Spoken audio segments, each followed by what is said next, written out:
Fiangonana Adventiste Malagasy eto amin'ny Ile-de-France dia manolotra ho anao. Noavaozina. Famelabelarana ratsoratra masina iarahana amin'ny pastora Andriaparatiana Fanera izay mitondra ny lohahevitra hoe ny faharetan'ny finoana. Eo ihany koa ny famelabelarana ara-pahasalamana izay mitondra ny lohahevitra hoe manova ny fiainana ny fahasalamana. Izy io dia iarahantsika amin'ny profesora Andria Manarivo mba amin'ny lalatiana. Manara-finaritra ary tompoko.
Fanai masino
ivavaka isika.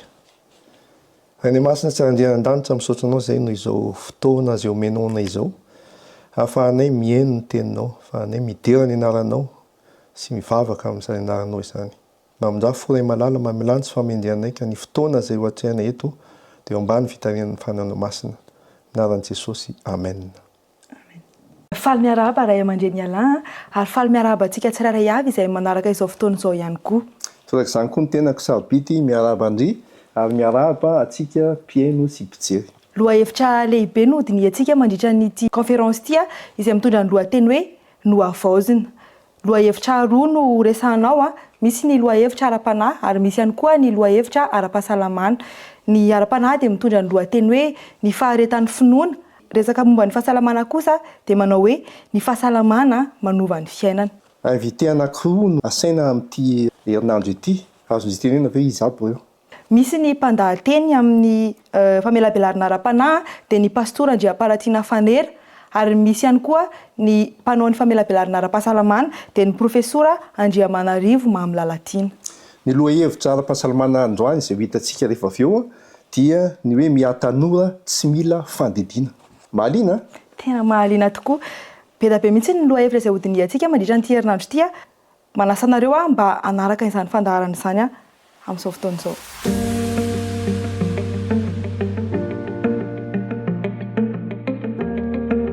Azo atao ve ny miha-tanora tsy mandalo fandidiana na chirurgie esthétique? Masaitsika velabelarintsika amin'ity fotoana ity zany le hoe secret anti-âge na hoe la clé ny tsy fanterana.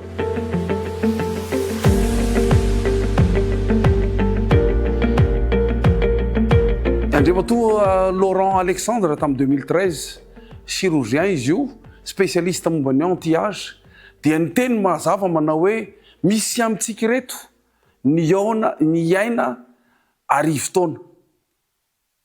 Misy amin'ireto olombelona amin'izao fotoana izao, génération amin'izao fotoana izao, iaina mandritry ny arivo taona.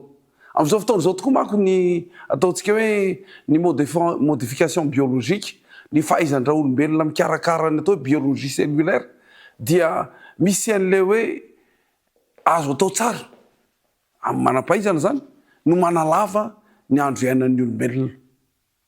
Misy koa etsy an-daniny ny ataon'ilay clonage humain, zany hoe maka sela amin'ny olona anankiray dia atao anatin'ny laboratoire, dia lasa tonga zany dia misy olona anankiray, professeur Lalatiana anankiray, misy professeur Lalatiana anankidimy, zany ny clonage humain amin'izao fotoana izao.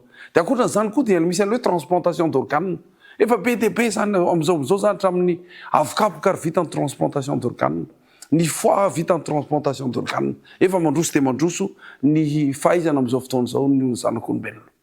Fa maninona ary no sasany amintsika ohatrany hoe 50 taona nefa ohatrany 70 taona sady. Ary maninona kosa ny sasany 70 taona nefa dia ohatrany 50 taona foana. Misy dikany zany raha lasa anabavy malala satria voalaza ny manam-pahaizana amin'izao fotoana izao fa 70% du vieillissement dia arakaraka ny fomba fiainan'ny olombelona anankiray. Ny fanteran'ny olona 70% isan-jato dia arakaraka ny fomba fiainan'ny olona anankiray.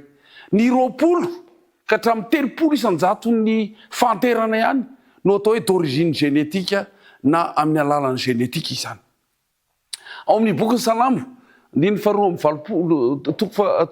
valopolo, andiny fahefatra amby folo dia milaza mazava manao hoe ils portent encore des fruits dans la vieillesse, ils sont pleins de sève et verdoyants. Zany hoe ny olona zany zay manaraka ny fepetra tahin'Andriamanitra dia lasa tanora lalandava ary dia tena maitso-bavana ny fiainany. Maitso-bavana ny fiainany. Inona aby ary mahatonga ny fanteran'ny olombelona? Ny tena mahantra ny olona voalohany indrindra, le plus grand accélérateur ma-accélérer ny fanteran'ny olona anankiray dia le stress, le tebiteby chronique, le tebiteby tsisy farany. Io dia mampiakatra ny ataon'ilay cortisol.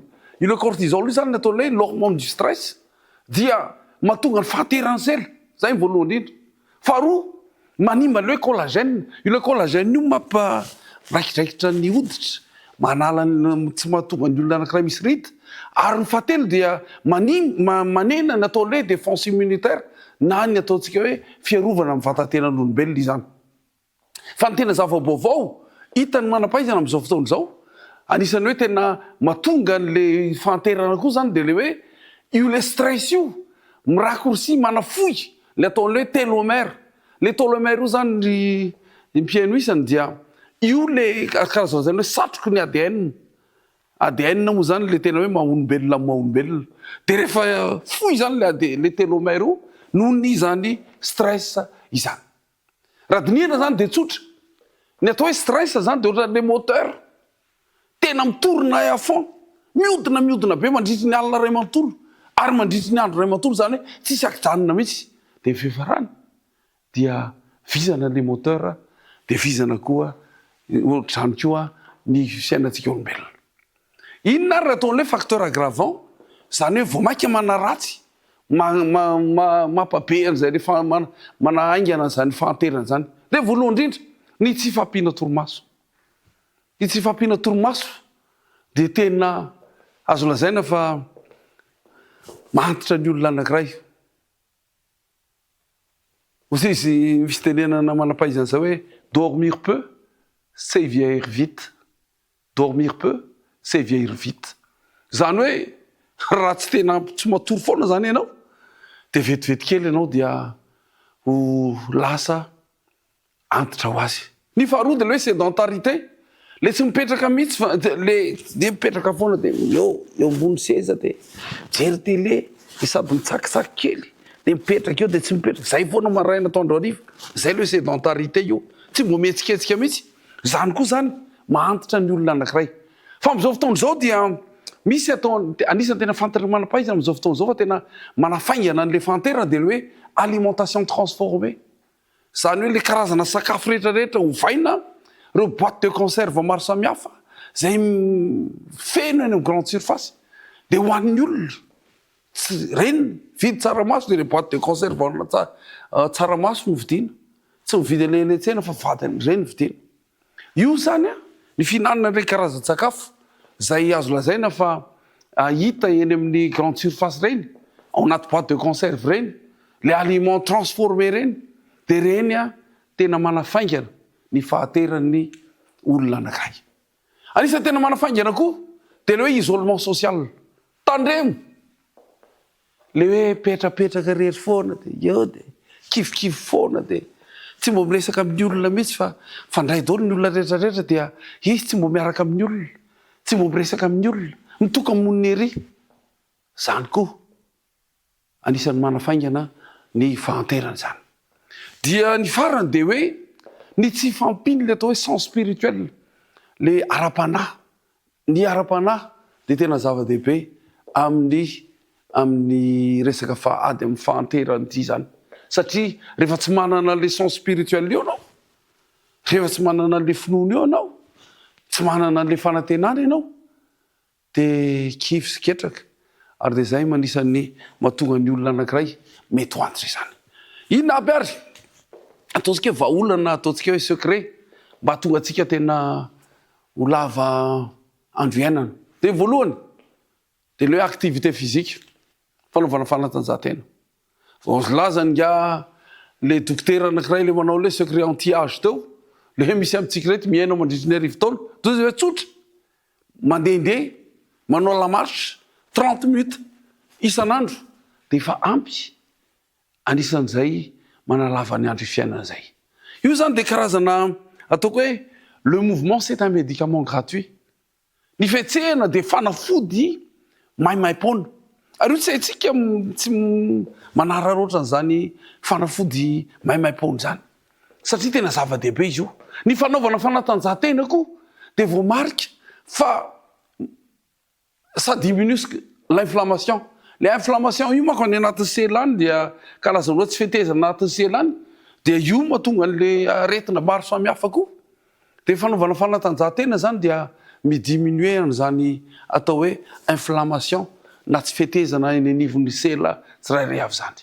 Fa ny fanaovana fanatanjahantena indrindraindrindra dia mampiakatra, ça augmente ce qu'on appelle le hoe hormone de la jeunesse, le hormone ny fahatandrorana. Rehefa manao hazakazaka ianao zay le ataon'le endorphine. Rehefa manao fanatanjahantena ianao de miakatra le endorphine io dia mety hanora lalandava ianao. Ary ny fanaovana fanatanjahantena voalazantsika teo hoe misy an'le télomère any amin'ny ADN, le satroky ny ADN. Rehefa manao fanatanjahantena ianao io le matanora io dia lasa lavo, lasa mitombo le télomère zay ady ataontsika ady amin'ny tsy fahanterana io, ady amin'ny fahanterana io. Ny ataontsika hoe lakile faharoa zany akoatra ny fanaovana fanatanjahantena dia ny fatorizana na ny sommeil. De ataoko hoe sommeil réparateur. Le sommeil réparateur io zany dia tsotra le izy. Rehefa matory ny olona anankiray de tokony mireparer, misy zavatra reparena any amin'ny atodoany, misy zavatra reparena any amin'ny vatan'ny olona tsirairay avy any. Raha ohatra zany ianao tsy matory mihitsy de tsy zavatra repare mihitsy. Ohatranao hoe misy mankosasa de mirere mihitsy manao hoe zany tena tsy matory mihitsy. Amin'ny 7 maraina vao matory fa miasa mafy. Amin'ny 3 maraina vao matory de io fa reraka. Tsisy réparation mihitsy zany amin'ny vatantenany, tsisy réparation mihitsy amin'ny atodoany. Dia zay mahatonga ny problème ara-pahasalamana ary mahatitra aingana izany. Raha te ho tanora lalandava zany ianao dia fitoko hatramin'ny 7 ora isan'andro no tokony faharetan'ny toromasonao. Amin'izay fotoana izay rehefa matory ara-dalàna ianao de eo zany le famokarana ataon'le mélatonine. Io le mélatonine io zany le ataona hoe hormone d'anti-âge. Hormone d'anti-âge. Rehefa matory tsara zany ianao de misy sécrétion mélatonine any amin'ny atodo ary zany mahatonga anao tanora lalandava. Ny fatorizana koa zany ara-dalàna fitoko hatramin'ny 7 ora isan'andro dia ataontsika mialatsiny fa sarotra mandika azy amin'ny teny gasy, régulation hormonale. Zany hoe apetrapetraky ny atodo tsara daholo. Petrapetraka any amin'ny atodo tsara daholo ny hormone tsirairay avy. Le hormone mampifalifaly, le hormone tsy mahatezitra, le hormone karazana hormone rehetrarehetra io zany dia petrapetraky ny atodo avokoa. Ny fahatelo, ny vahaolona fahatelo de le hoe fananana fanantenana ary ny fananana finoana izany. Ao amin'ny Isaia 7:1-9 dia zao ny tenin'Andriamanitra, ataoko amin'ny teny frantsay aloha izy. Ceux qui se confient en l'Éternel renouvellent leur force. Reo olona rehetrarehetra zay miatehitra amin'ny Jehova de mitombo hatrany ny heriny. Renouvellent leur force. Zany hoe raha vizambizana zany ianao rehefa miatehitra amin'Andriamanitra ianao dia lasa mitombo azy ny herinao. Ketraketraka ianao rehefa miatehitra amin'Andriamanitra ianao dia lasa mitombo azy. Vizambizana any amin'ny toerana izay alehanao any ianao rehefa miaraka amin'Andriamanitra ianao dia renouveler force. Ity finoana ity zany de fantany manam-pahaizana amin'izao fotoana izao fa tena mampinena tsisy ohatr'izany le ataon'le stress, la rerarisaina zany. Tena fantatra vany fa ny olona nisy fanadihadiana natao tamin'ny université anankiray tany Angleterre tany dia natao zany ny olona rehetra hoe exposé amin'ny stress, tsy exposé amin'ny stress. De rehefa dinihana de misy nantoko anankiray mpivavaka ary ny antoko anankiray indray tsy mpivavaka mihitsy, tsy mino an'Andriamanitra mihitsy. De zavatra hita de zao hita tany université ity tao Londres tao de hoe le olona le groupe manana finoana exposé kokoa tamin'ny stress, exposé le olona tsy manana finoana exposé kokoa noho le olona manana finoana ary vitsy le rarisaina sy le stress tato amin'le olona manana finoana. Zay le izy. Reo zay metehitra amin'Andriamanitra dia manavao ny heriny, renouvelle leur force. Tsara io zany. Ianao le vizambizana indrindra io, ianao somary ketraketraka io, raha tena tianao zany no tanora lalandava dia miantehery amin'ny Jehova. Zava-dehibe.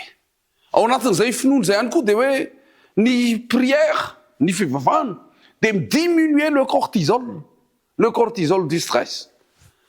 Ny fivavahana zany efa hita koa tamin'ny fanadihadiana voalaza teo fa niny olona mivavaka dia miena le taux de cortisol, l'hormone du stress io le mampitepitepy fo be, io le mamora tezitra be, io le tena mampisefosefo be, miaina satria mivavaka le olona. Ny fananana fanantenana zany ry havana dia tsotra, azo lazaina fa mampitombo ny ataon'le hoe longévité, le andro iainan'ny olona anankiray. Tamindray mandeha dia nandeha tany amin'ny toerana anankiray tany Korea Atsimo tany, ny professeur dia tao amin'ny université privé anankiray goavana de goavana mihitsy, moderne de moderne tokoa. Dia tao no nampiseho hoe nampisehoana anazy zany tamin'izay fotoana izay hoe ato ny tena lehiben'ny chirurgie robotique. Tsy olombelona tsony mandidy fa robot no mandidy. De zao mivoalaza hoe zany robot zany rehefa mandidy naseho anaty eo mihitsy moa le robot. Fa tena hoe précision. Tena hoe petrapetraka tao. Ary io le chirurgie robotique le robot io no manao an'le transplantation voalaza teo reny. Transplantation ana poumon, tonga de le chirurgie robotique tampotampoka tonga de avy any ambony tafo any, tonga de misy robot mitiny. Le docteur chirurgien mipetraka ty ambadika aty, micommande amin'ny ordinateur sy manety fotsiny. Tonga de le robot mandidy. Zany ny fiainana am'izao fotoana zao. Na izany ary nefa dia mbola misy foana ny antitra, mora antitra. Ry mpiaino malala, raha fehezina manokana zany de zao hoe azo atao tsara ny ialana am'le fahanterana aloha. Ary azo atao tsara ny miala amin'ny karazana aretina be da be koa. Tsotra le izy, raha fehezina voalaza tika teo de le hoe mietsiketika isan'andro tranandro. Mietsiketika isan'andro tranandro. Ny faharoa de hoe matory ara-dalàna tsara. Tadio le tenin'ny professeur teo le hoe dormir peu, c'est vieillir vite. Rehefa matory kely fotsiny ianao, de aza mirere akory fa tampotampoka anao tonga de antitra ho azy. Ary tampotampoka anao dia tsy lasa tonga de mirona any amin'ny fahanterana aingana de aingana zany. De ny fahatelo de le hoe aokatsika anana finoana, fa ny finoana de tena zava-dehibe eo amin'izany fananana zany fahanterana, fiarovana amin'izany fahanterana mialoha izany. Ny zavatra ataontsika zany mandritry ny herinandro ty, zay angatahako anareo zay mpieno amin'izao fotoana izao, de anao défi mihitsy tsika. Satria isaky ny hariva dia anao karazana ohatrany défi tsika. Ny défi voalohany indrindra ataontsika zany de zao. Ary miangavy anareo mba hanao zany fanandramana zany. Dia ny fanaovana lamaritra aloha 30 minitra isan'andro. Zay ny défi antsika voalohany. Faharoa, ny défi antsika faharoa dia ny fatorizana matory adiny 7 ka hatramin'ny adiny 8. Ianao le matory adiny 4 io zany dia anaovy défi kely aloha. Mba teo tanora lalandava tsiny ianao ka ataovy matory adiny 7 sy ka hatramin'ny adiny 8. Faefatra, fahatelo, misotro rano tsara. Misotro rano tsara koa.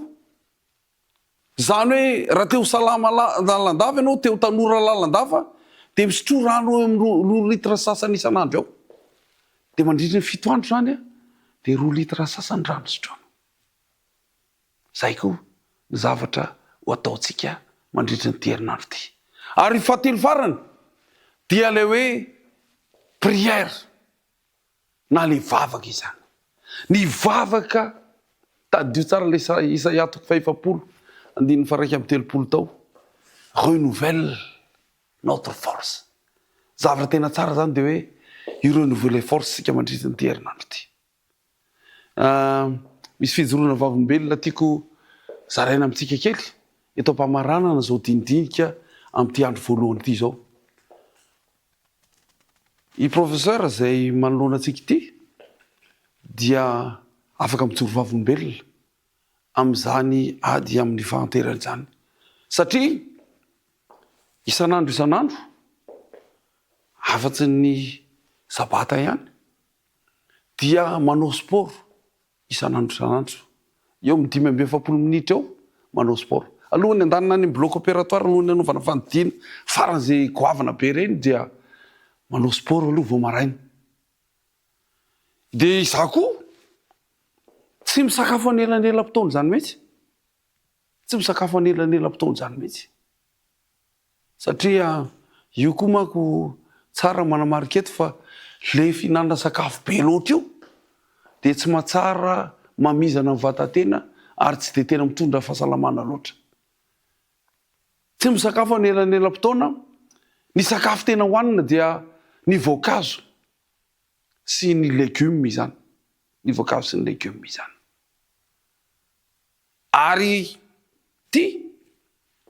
tsy mihinana fanafody zany. Za angamba lazaiko anareo fa ninanako antibiotika farany dia efa ela be. Satria ara-boajanahary daholo no zavatra tokony hohanina. Fa ny tena farany dia le fivavahana. Mivavaka, mifandray amin'Andriamanitra. Ny firariko, zany tompo lasy tompo vavy, ho antsika tsirairay avy, dia tsy hoanao chirurgie esthétique isika.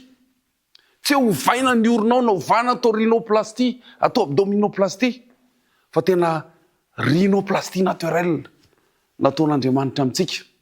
Satria hovain'Andriamanitra isika mba ho tanora lalandava satria miantehatra aminazy. Ny fananantsika an'Andriamanitra dia na zava-dehibe amin'izany ady amin'ny fahanterana izany. Koa dia mirary soa antsika rehetra amin'ity arivo ity, misaotra tompokilay, mankasitraka tompokilay.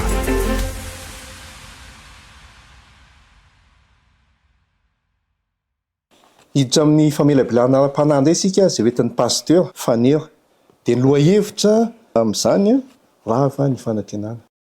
Alohan'ny andiniantsika an'izay lohahevitra mahafinaritra izay dia hiaino ny hira izay ataony Trio du Ciel isika mitondra ny lohateny hoe Jesosio. Dia miaino finaritra.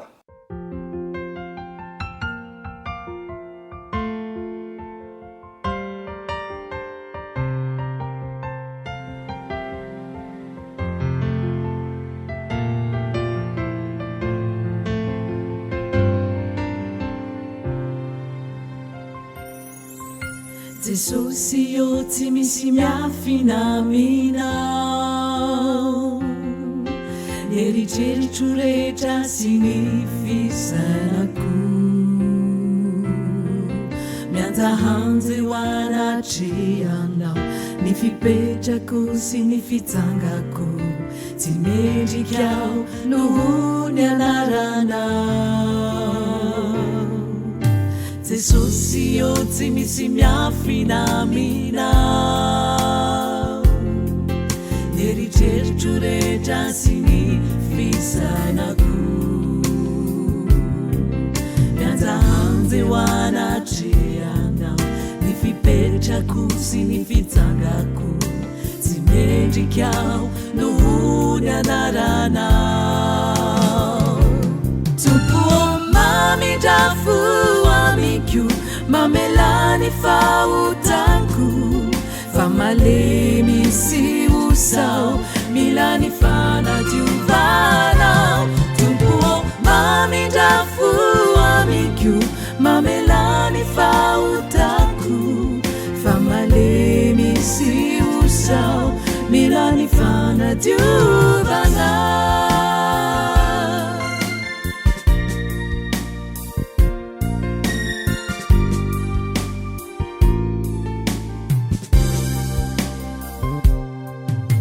Jesosio ampitumbuni finoako ampitoero amiko ny fanahinao omehoay ny fahendrenako anarako ny lalanao mba ho araky ny sitrapona. Jesosy eo ampitombony finoako,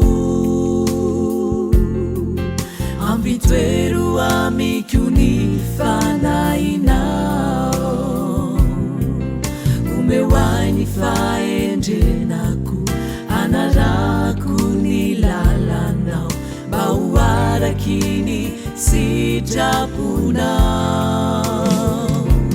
Tompo mamindrafo amiko, mamelany fahotako, fa malemy sy osao, milany fanadiovanao.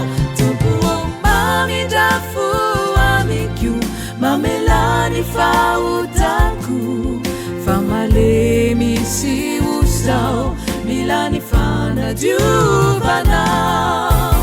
Mamindrafo amiko, mamelany fahotako, fa malemy sy osao, milany fanadiovanao.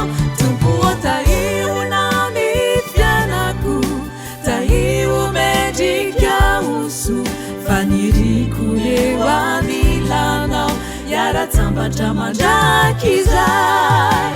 Tahihona ny fianako, tahio mendrika oso, fa niriko eo anilanao, iara-tsambatra mandraky izay.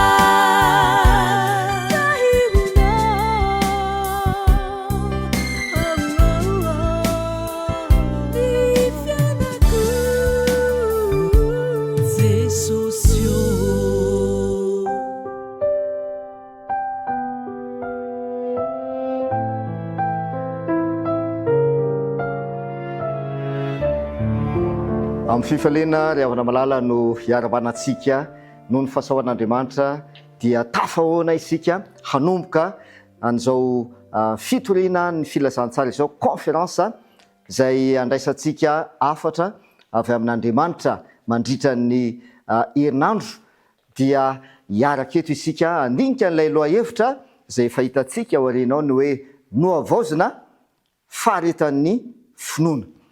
Nohavaozina ny faniriana zany dia ny hoe amin'ny alalan'ity conférence ity dia hitondra fanavaozana eo amin'ny fiainan'ny tsirairay avy ny afatra avy amin'ny ten'Andriamanitra, ary ho tanteraka amintsika rehetra koa zany fanavaozana izany ka aharitra amin'ny finoana isika rehetra. Ny rehefa miresaka hoe fanavaozana amin'ny teny frantsay moa zany ny ity lohateny ity dia ny hoe restaurer ozy izy, zany hoe misy heviny maromaro izay azo anazavana an'izay. Mety hoe zavatra simba dia nohavaozina indray, na hoe zavatra tota dia nohatsaraina indray. Mety mitovy hevitra amin'izay ihany koa angamba ny amin'ny hoe rénover na ny amin'ny hoe réformer. Zavatra zay niova endrika dia averina amin'ny endriny tsara indray. Inona ary ny tena zavatra niseho, ary ahoana no hatateraka an'ilay fanavaozana, ary inona koa ny fandraisan'ny fanavaozana amin'ny finoana. Dia ny ten'Andriamanitra dia milaza raha mamakintsika ao amin'ny Marka 9:7-20 dia hoy Jesosy izay milaza manao hoe ny zavatra rehetra dia hainy mino. Hoy ny teny Jesosy Kristy, ny zavatra rehetra hainy mino. Enina dia hatramin'ny hoe fanavaozana ny fiainana aza izay mety zitsika hoe efa tsisy hevitra intsony momba n'iny olona iny ve dia mbola mety hiova indray. Ny teny Jesosy aza dia milaza hoe ny zavatra rehetra hainy mino, zany hoe mila finoana zany, na hoe miaraka amin'ny finoana lay fanavaozana. Ny ten'Andriamanitra keo amin'ny Apocalypse 4:12 ny 9:12 dia milaza zao teny zao izy manao hoe indro ny faharetan'olona masina. Ny olona masina dia izay mitandrina ny dinin'Andriamanitra sy ny finoana an Jesosy Kristy. Raha vakitsika amin'ny dika tenimbonana ilay Apocalypse 4:12 dia zao ny ilazany azy hoe amin'izany no ilana ny faharetana eo amin'ny vahoakan'Andriamanitra. Ozy izy ary amin'izany no ilana ny faharetana eo amin'ny vahoakan'Andriamanitra dia eo amin'izay mitandrina ny dinin'Andriamanitra sy mitana ny finoana ny ainan'i Jesosy. Finoana ny ainan'i Jesosy. Finoana nananan'i Jesosy. Izay zany no mitondra fanavaozana eo amin'ny fiainantsika. Miaina amin'ny finoana nananan'i Jesosy. Ary ny Luka 2:20 tapan'ny 2 dia milaza ny ten'Andriamanitra manao hoe raha ho avy ny zanak'olona moa hita finoana ety ambony tany va izy. Moa hita olona miaina ny finoana zay nananan'i Jesosy ka niova ny aina zany hoe fanavaozana izany Jesosy Kristy rehefa ho avy eny amin'ny raolanitra. Andehantsika andray toko sy andininy fototra amin'ity lohateny voalohany ity zay manao hoe foana na hoe rava ny fanantenana. Zay le lohateny voalohany, rava ny fanantenana. Zany hoe ny zavatra nantenaina teo dia rava le fanantenana. Inona le zavatra nantenaina ary inona no narava le fanantenana. Ary raha pitsika kely lay lohateny dia hoe mbola misy fanantenana ve? Mbola tafaverina indray ve le fanantenana? Toko sy andininy fototra zao raisitsika dia ao amin'ny Korintiana 2:4-9:40. Zay ny voalohany. Korintiana 2:4-9:40 zao ny voalazan'ny ten'Andriamanitra manao hoe atsiketraka izahay fa na dia mihalevona aza ny toetray ivelany dia avaozina isan'andro kosa ny toetray anatiny. Zay le lohatenitsika fanavaozana faharetan'ny finoana. No avaozina indray, no avaozina indray. Dia ozy izy ny tenin'ny apôstôly Paoly hoe tsiketraka izay ozy izy, tsiketraka izay fa na dia mihalevona aza. Zay zany ny anton'le fanavaozana araka le fanazavaina hoe zavatra tota dia avaozina ho lasa tafaverina tsara tarehy indray. Dia voalazany eto ilay izy hoe na dia mihalevona aza ny toetray ivelany. Zavatra ity ivelany dia ho avaozina isan'andro kosa ny toetray ao anaty. Le fanavaozana zany tompoko ray havana malala dia ao anaty no miseho le fanavaozana. Ao anaty no mitranga fa tsy zavatra ity ivelany satria iarahantsika mahita zany ny amin'ireny hoe fanovana endrika ireny dia raha ohatra hoe lehilahy izy dia hovana endrika dia lasa vehivavy kanefa ny tena ao anatiny ao lehilahy ny ao anatiny ao fa ny endriny ety ivelany vehivavy no hitanao. Dia mamitak'izay fa le fanavaozana zay ataon'i Jesosy eo amin'ny fiainantsika dia ao anaty no miainga le fanavaozana. Ka na dia miasimba sy mihalevona aza ny toetra ity ivelany dia avaoziny isan'andro kosa ny toetsika ao anatiny. Raha ny dika teny ombonana no amakitsika ny Korintiana 2:4-9:40 dia zao no lazainy azy. Dia ozy izy hoe izany no tsy mahaketraka anay fa na dia mihalevona aza ny maha-olona eto ivelany dia miavao isan'andro kosa ny maha-olona ao anaty. Maha-olona ozy izy ny lazany azy. Dia misy zavatra maro tafitotra ao anatin'izay hoe maha-olona izay. Ary ny lazan'ilay baiboly dika teny mahazatra antsika moa dia hoe toetra le izy. Avaoziny isan'andro ny toetra ao anatintsika ao. Ny toko sy andininy 2 fototra zay raisitsika amin'ity lohateny voalohany ity dia Apokalipsy 1:25. Zao ndray voalazan'ny ten'Andriamanitra. Ary ilay mipetraka ambony seza fiandriana Jesosy io dia zao no lazainy indro ho avaoziko ny zavatra rehetra. Ary koa izy soraty fa mahatoky sy marina ireo teny ireo. Ry havana malahy, le lohateny lehibe mandritra ny herinandro ity dia ny hoe no avaozina faharetan'ny finoana. Iza no anao an'ilay fanavaozana? Io Jesosy no miteny. Apokalipsy 1:25. Indro ho avaoziko ny zavatra rehetra ho Jesosy. Anisan'izany ny olombelona. satria ny zavatra niseho kay tamin'ny olombelona dia tiany Jesosy ho avozina, tiany Jesosy ho tafaverina amin'ny toerana nisy azy tamin'ny voalohany, ho tiany Jesosy ho tafaverina sy anana ny endrika ny tamin'ny voalohany ny olombelona. Dia hoy Jesosy hoe indro avoziko ny zavatra rehetra. Ena azy ndao tsika hiditra amin'ny lohatenitsika voalohany le hoe rava ny fanantenana. Tantaran'i Josefa zany no hodiniantsika sy ho raisitsika mandritra n'ity herinandro ity, fa tsy tena ho raisitsika ara-baky teny lay tantaran'i Josefa, fa raisitsika ny tantaran'i Josefa ary ampifandraisitsika amin'ny asa fanavaozana zay tiany Jesosy ho tanterahana eo amin'ny fiainantsika. Dia mety ny fandiniana zany dia zao hoe mety maka ny toeran'i Josefy tsika amin'ny fotoana anankiray, kanefa mety Jesosy ihany koa no maka ny toeran'i Josefy.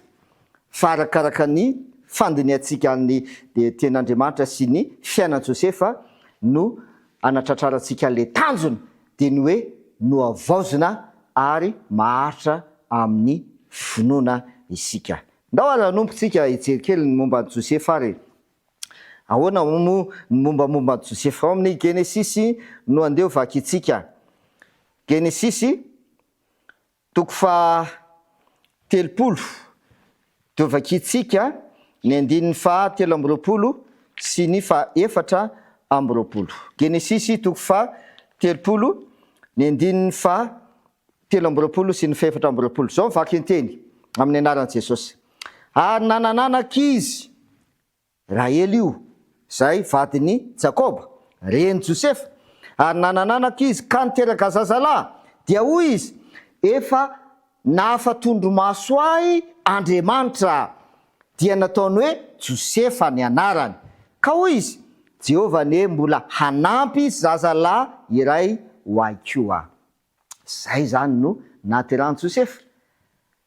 Dia voalaza ny ten'Andriamanitra hoe nanananaka ny reniny Rahely dia niteraka zazalahy, ary hoy izy hoe efa nahafatondromaso ahy Andriamanitra. Efa nahafatondromaso ahy Andriamanitra.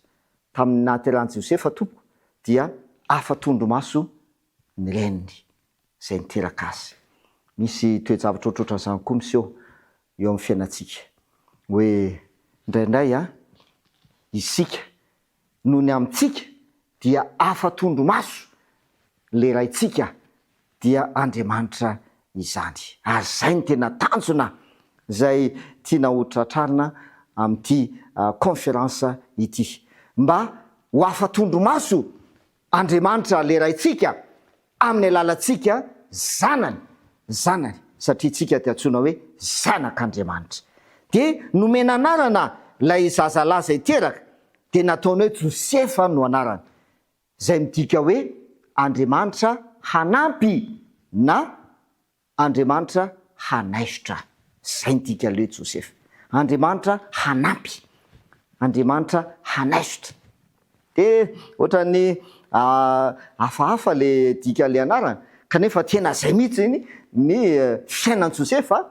Ary ho hitantsika amin'ny alalan'ny fandiniana mandritra ty herinandro ty ny ao ambadika an'izay hevitry le anaran'i Josefa zay hoe Andriamanitra hanampy na Andriamanitra hanaisotra. Inona tokoa moa zavatra anseho? Ndao ara atombotsika mombamomba ny Josefa ary. Genesisy toko fa 7:30 no vakitsika, dia ao amin'ny 9:3 no vakitsika. Genesisy 7:30 9:3. Zao voalaza ny ten'Andriamanitra. Ary tiany Jakoba, tiany Israely mihoatra noho ny zanany rehetra Josefa, satria zanaky ny fahaterany, ka nanaovany akanjo lava. Miteboka voalohany zay raisitsika tompoko mahakasika an'i Josefa dia ny hoe tiany rainy mihoatra noho ny zanany rehetra. Tiany rainy mihoatra i Josefa. Le havana malala, le lohateny lehibe dia hoe no avaozana. Ny teboka voalohany zay atateraka le fanavaozana de io zavatra niseho tamin'ny Josefa io. Lay zanaka dia tiany rainy mihoatra noho ny sisa rehetra. De isika ihany koa ne zany ny tian'olazaina amin'izany dia raha miteny ny ten'Andriamanitra amin'ny Jeremia zafady Jeremia 1:3 ny 9 de milaza ny ten'Andriamanitra manao hoe tany lavitra tany no nisy an'i Jehovah tamiko, nanao hoe fitiavana mandrakizay no tiavaka anao ary izany no napaharetako famindrapo aminao. Fitiavana mandrakizay no ny tiavako anao hozizy Andriamanitra. Tahaka ny Josefa zay tiany rainy mihoatra noho ny zanany rehetra. Asa tiany kory havana malala fa tian'Andriamanitra ianao ary tena tian'Andriamanitra mihoatra mihitsy ianao. Ka raha mahatsapy ianao zany hoe le lohatentsika hoe rava ny fanantenana, raha mahatsapy ianao hoe ohatrany tsy manana fanantenana tsony eo amin'ny fiainana, ohatrany tsy misy mandeha amin'izay tiana azy avokoa ny zavatra rehetrarehetra, de aza diny fa tian'Andriamanitra mihoatra ianao, tian'Andriamanitra mihoatra ianao. Ary mahafinaritra dia nanaovany no le fitiavany rainy an Josefa dia nanaovany akanjo i Josefa tsara tarehy zany akanjo izany, tsara tarehy zany akanjo izany, nomeny akanjo satria tiany i Josefa. Mahafinaritra ny ten'Andriamanitra, tena mahafinaritra. Inona mba tia zany olazaina amintsika ary am'le hoe fanavaozana, ho avaozana no avaozana indray tsika.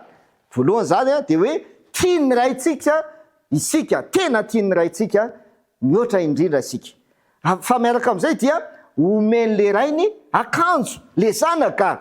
Ndao tsika ary mba maky ny ten'Andriamanitra ary ao amin'ny Efesianina 4:4 no andeha ho vaky itsika.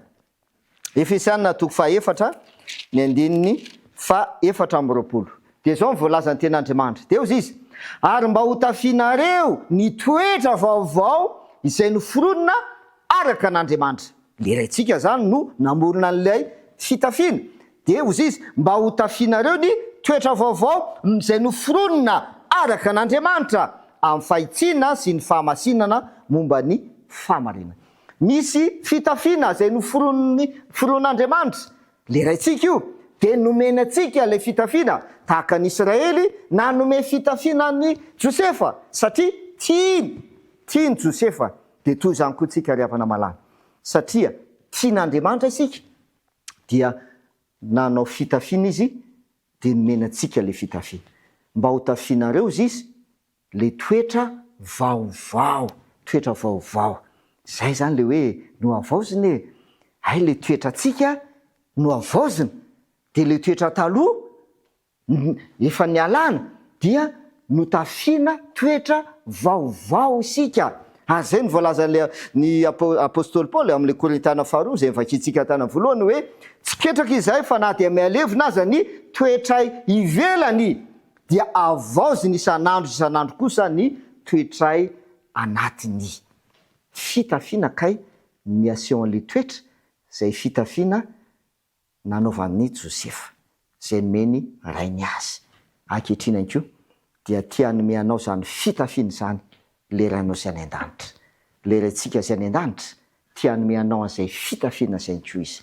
De ho avaozina ianao ny toetranao taloha, ho avaozina ka ho tafiny toetra vaovao ianao. Ndao amaky ten'Andriamanitra tsika mahakasika an'izany fitafiana izany satria aika zany zava-dehibe lay akanjo zay nomeny rainy an Josefa, tena zava-dehibe. De zao voalazan'ny Romana 7:4 de hozy izy ny ten'Andriamanitra manao hoe fahitafio Jesosy Kristy Tompo ary aza miahy nofo atateraka ny filany. Hitafio Jesosy, ravana malala Jesosy kay le fitafiana zay omen'Andriamanitra atsika ka hanova ny toetra atsika taloha ho lasa vaovao. Jesosy kay le fitafiana de omen'Andriamanitra atsika io fitafiana io mba ho tafitsika dia hoy ny ten'Andriamanitra hoe hitafio Jesosy Kristy. Fa inona kay ny zavatra aseho hoe rehefa nomena an'le akanjo Josefa, mahafinaritra le tantanan Josefa ao amin'ny andininy faefatra, Genesis 7:30 antsika, dia izy ny volazan'ny ten'Andriamanitra. Ary no nihitan'ny rahalahiny fa Josefa no tiany rainy mihoatra noho izy mirahala avy, dia nankahala azy izy. Ry havana malalo, lay fitiavany rainy mihoatra izay nomenan'i Josefa dia lasa nisy niteraka fankahalana. Nisy tsy faly tao. Asa tiany ankoa, fa zany ankoa ne zavatra ianantsika ankehitriny io hoe satria tian'Andriamanitra isika ary tena tian'Andriamanitra mihoatra isika, dia misy tsy faly nohony amin'izay fitiavan'Andriamanitra antsika izay. Iza le tsy faly? Mazava ho azy, Satana le tsy faly. Dia mankahala amin'ny endrika mahasamihafa no ampiasain'ny Satana ny amin'izany fankahalaina izany. Ary mety olona mihitsy aza no mety ampiasainy hoe amin'ny alalan'olona no ampiasain'ny Satana hankahalanao, satria ianao dia tian'Andriamanitra, satria zanak'Andriamanitra, ary omen'Andriamanitra le fitafiana dia tsy iza fa Jesosy Kristy, ka lasa vaovao ny toetranao, niovy ianao, lasa nanana toetra vaovao, dia misy mankahalanao. Dia mety olona le mankahalanao, mety ao anatin'ny fianakaviana io, mety ao amin'ny mpiaramonina, mety any am-piasana io, izay mahita hoe manino izy manana fitafiana vaovao, le toetra vaovao zany io, fa nahoana izy lasa ohatran'izao, nefa izy ohatran'izao izy taloha dia misy tsy falany iny amin'izany ry havana malala. Zay zany le ilana an'le hoe faharetan'ny finoana. Mahafinaritra ty loha hevitra ty satria misy zavatra anankiray izay niseho ihany koa tamin'ny Josefa, raha vakitsika ny ao amin'ny andininy 5, Genesis 7:30, dia izao ny voalazan'ny ten'Andriamanitra. Ary nanonofo Josefa ka nambarany tamin'ireo rahalahiny, le nofony zany, dia vao maika nankahalainy azy izany. Misy zavatra hafa ihany koa vao maika, ohatran'ny hoe nampirehitra ny afo ny fankahalana tao amin'le rahalahiny.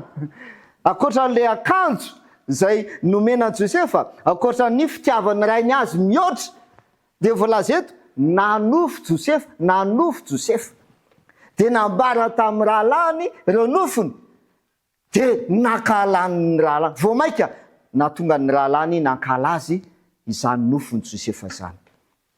Ry havana malala, asa tiany hoe tsika ne le Josefa, Andriamanitra hanampy. Zay zany no raisika aloha amin'ity volonté, Andriamanitra hanampy Josefa izay mampiseho atsika izy io. Inona no mba nofinofinao ankehitriny? Zay le lohateny hoe rava ny fanantenana. Satria le nofon'ny Josefa dia nanana fanantenana izy. Rehefa nanofo izy dia nanana fanantenana hoe kay zany ohatran'izao kay za araka le nofo dia mety ohatran'izao zany ny mombamomba. Kanefa rava io fanantenana io, satria vao maika nankahalany rahalany izy noho ny amin'le nofy. Amin'ity anio ity mba tia antany anao ankoa, inona mba nofinao, inona mba nofinofisinao ankehitriny, inona mba zavatra nofinofisinao zay antenainao eo amin'ny fiainanao, zany nofinofinao zany no mba zavatra antenainao. Tsy fantatra, mety ho am-pianatra mety hoe mba ho azo diplôme, zay mba nofinofy, dia mba manantena ny ho tanteraka zay nofo zay. Ny sasany mety zavatra hafa inko, fa andaontsika maka ny ten'Andriamanitra ao amin'ny Kolosiana 4:1 sy 2 ary 4 no vakitsika. Dia izao voalazan'ny ten'Andriamanitra: koa raha niarana tsangana tamin'i Kristy ianareo, zay le hoe nampitafiana tsika ny toetra vaovao, hitafio Jesosy Kristy dia volazana eto raha niarana tsangana tamin'i Kristy ianareo dia katsao ny zavatra any ambony any amin'ny itoeran'i Kristy izay mipetraka ao tananankavan'Andriamanitra. Andiny faharoa, saino ny zavatra any ambony, zay le hoe manofy na misaina na mieritreritra zavatra any ambony, zavatra any ambony. Dia any amin'izay misy sy itoeran'i Jesosy Kristy. Ry havana malala amin'ity andro voalohany ity, na dia mahatsapa azy ianao fa tsisy fanantenana ny fiainanao eto ankehitriny. Mety mandalo olana ianao io ankehitriny. Mety nanantena zavatra ianao kanefa rava le fanantenana, rava ka lasa fankalana no iainanao. Mety fankalana avy amin'ny olona manodidina dia azadiny ty ten'Andriamanitra ity satria ianao dia niarana tsangana tao amin'i Kristy. Zanak'Andriamanitra koa ianao, tian'Andriamanitra ianao satria zanany tahaka ny Kristy dia efa nomeny anao Jesosy Kristy. Ka raha niarana tsangana tamin'i Kristy ianao ka tonga zanak'Andriamanitra dia ho ziziny hafatra hoe saino ny zavatra any ambony, dia any amin'ilay lanitra izay toeran'i Jesosy Kristy dia anana fanantenana ianao eo amin'ny fiainanao. Zay zany no mamelona indray le fanantenana, mamelona le fanantenana eo amin'ny fiainanao. Dia izay zany no afatra voalohany izay omenantsika amin'ity andro voalohany ity hoe no avaozina manana fanantenantsika ao amin'i Jesosy Kristy, miaraka amin'i Jesosy Kristy satria misaina ny zavatra any ambony, mikatsaka ny zavatra any ambony. Ho tanteraka amintsika ne izany ten'Andriamanitra izany. Ka ianao dia antsoina hoe Josefa, izay midika hoe Andriamanitra hanampy ianao ane Andriamanitra, hanavao ny fiainanao ane Andriamanitra satria tiany ianao mihoatra ary satria ankoa nomeny akanjo tsara indrindra ianao dia tsy iza fa Jesosy Kristy zany. Ka na dia ho levona aza ny toetra ivelany, na dia rava aza ny fanantenana ankehitriny, dia azadiny miaraka amin'i Jesosy dia isaina sy hikatsaka ny zavatra any ambonitsika ary manantena ny zavatra any ambony izay any amin'ny toeran'i Jesosy Kristy dia tsy na fa le fiainana mandrakizay. Andriamanitra ne hitay anao ka tianao antso amin'ity fotoana ity ankehitriny hoe tianao ve, tsapanao ve, voalohany indrindra tsapanao ve ny fitiavan'Andriamanitra anao, tena tsapanao ve fa tian'Andriamanitra ianao, tena tian'Andriamanitra ianao. Na dia misy toe-javatra sarotra aza manodidina anao eo amin'ny fiainana, amin'ny resaka asa sy ny zavatra maro samihafa, tena tsapanao ve fa tian'Andriamanitra ianao, tena tiany ianao. Voalohany zay, fantaniana faharoa dia ny hoe efa noraisinao ve ary efa anaovanao ve le akanjo zay nomeny ray tahaka ny Jakoba na nome akanjo an Josefa, dia ilay raintsika na nome akanjo fitafiana ho anao ankoa izy, Jesosy, miaraka amin'ny toetra vaovao, manavao ny toetranao Jesosy. Efa noraisinao ve zany fitafiana izany, efa anaovanao ve zany fitafiana izany, ka avaozina ny toetranao ao amin'i Jesosy Kristy. Ary fahatelo dia hoe manomboka androany dia mba nofinofinao ve ny isaina ny zavatra any ambony, any amin'le lanitra izay toeran'i Jesosy Kristy, ka hanana fanantenana ianao eo amin'ny fiainanao manomboka androany. Raha zany no mba fanapa-kevitra ao amin'ity takariva ity hoe Andriamanitra ô, tsapako fa tena tia ahy ianao, na dia indraindray za dia mandalo zavatr'aritra ary indraindray za ohatran'ny miteny manao hoe fanahoana Andriamanitra ô, tsy miova ny fitiavan'Andriamanitra, tsy miova ny fitiavan'Andriamanitra atsika. Ary raha amin'ity takariva ity ny fanerenao ihany koa teny hoe mba omeo le fitafiana ka ho avozina ny toetra ao amin'i Jesosy Kristy, amin'ny alalan'i Jesosy Kristy, dia hanana fanantenana eo amin'ny fiainana, fanantenana ny amin'ny zavatra any ambony.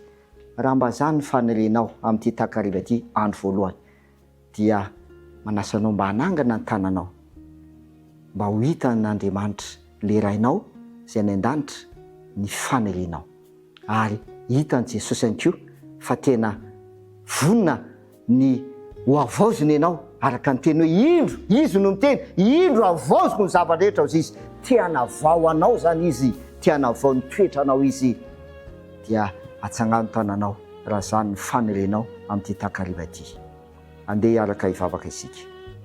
Raina izay ny an-danitro misaotra satria tianay tokoa ianao, ary izay dia noraisinao zanakao, zanaka tianao, ka na dia mankahala aza ilay ratsy, le fahavalo, tsy mampiova ny fitiavanao anay zany.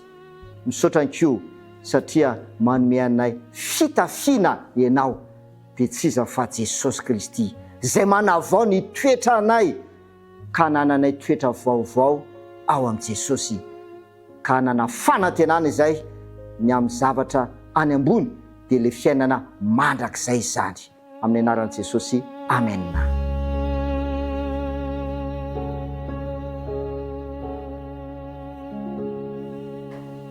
Isaorantsika lehibe Andriamanitra na totosany fotoana androany iny, isaorantsika ihany koa ny mpandahatentsika androany mitondra ireo fampianarana anankiroa ireo. Ho an'ny rapitso azonao lazaina ve ray aman-dreny Alain ny lohahevitra izay hodiny antsika? Eny, lohahevitra ara-pahasalamana dia hoe tsy fahalemena ny fahaketrahana. Ny fahaketrahana moa zany dia adika amin'ny teny hoe dépression amin'ny teny frantsay. Ary ny lohahevitra ara-panahy dia ny olo tiako no namadika ahy. Mahaliana hatrany e? Ny olo tiako no namadika ahy. Raha te halala misimisy kokoa ianao momba n'izany lohahevitra izany dia mbola manasa anao indray hanaraka ny fandaharana rapitso. Azadino fa ho antsika izay liana ny amin'ny fianarana tenin'Andriamanitra dia misy QR code izay hitantsika eo amin'ny écran eo. Mahazo roa isika fianarana tenin'Andriamanitra amin'ny teny gasy sy fianarana tenin'Andriamanitra amin'ny teny frantsay. Ka azadino zany ny maka sary an'io QR code eo ambany io. Fa mialohan'ny hamaranantsika izao fotoana izao dia hiaino hira anankiray isika izay mitondra ny lohateny hoe voninahitra, ataon'ny chorale des jeunes ao amin'ny église adventiste malagasy La Selle Saint-Cloud.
andeha ary ivavaka isika amaranantsika an'izao fotoana izao.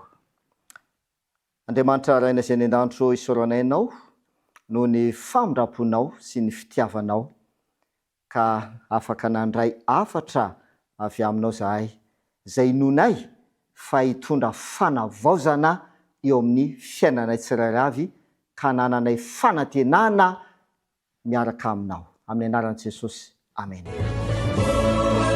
Saotranao ny nanaraka ny fandaharana hatramin'ny farany, manome fotoana mandray izahay rahampitso toy izao. Mirary anao hatrany hitombo amin'ny fanarahana an'Andriamanitra ary hanavao ny finoana ho azy. Mandra-piona indray ary tompoko.